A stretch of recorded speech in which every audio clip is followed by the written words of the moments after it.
तलावात मागील काही दिवसांपासून सीगल पक्ष्यांचं आगमन झालंय.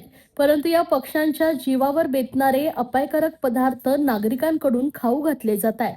काही जण या प्रकाराला पुण्य मानत आहेत, तर काही जण हौसेसाठी हे पदार्थ खाऊ घालत असले तर या पदार्थांमुळे पक्ष्यांचे अस्तित्व धोक्यात येण्याची शक्यता आहे.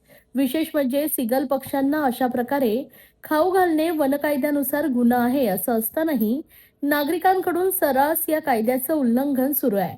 मानवनिर्मित खाद्यपदार्थांमुळे त्यांच्या स्थलांतरणास सुद्धा येण्याची शक्यता पक्षी अभ्यासक व्यक्त करतायत.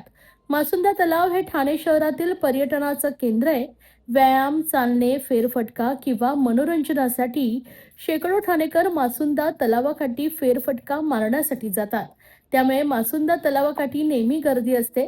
याच तलावात थंडीपासून बचावासाठी नोव्हेंबर महिन्यापासून सीगल हे पक्षी लडाख, युरोप आणि सायबेरिया भागातून येतात. परंतु फेरफटका मारण्यासाठी आलेले नागरिक या पक्ष्यांना शेव, फरसाण, चिवडा, पावाचे तुकडे यासह वेगवेगळे खाद्यपदार्थ टाकतायत.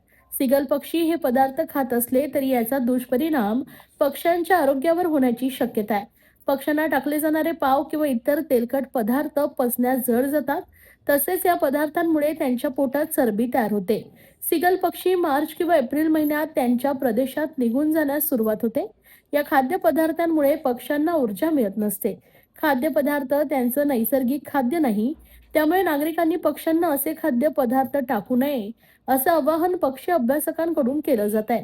सीगल पक्ष्यांना नैसर्गिक खाद्य मिळते, त्यामुळे नागरिकांनी त्यांना मानवनिर्मित खाद्यपदार्थ देऊ नये, कारण ते त्यांच्या आरोग्यासाठी अपायकारक आहेत. हे पक्षी त्यांच्या प्रदेशात गेल्यानंतर तिथे देखील त्यांना ही सवय लागण्याची शक्यता आहे. त्यांच्या प्रदेशात जाण्यासाठी लागणारी ऊर्जा देखील अशा खाद्यपदार्थांमुळे कमी होण्याची शक्यता आहे. महापालिकेने याबाबत नागरिकांमध्ये जनजागृती करणं अत्यंत आवश्यक आहे, असं पक्षी अभ्यासक अविनाश भगत यांनी नमूद केलं आहे.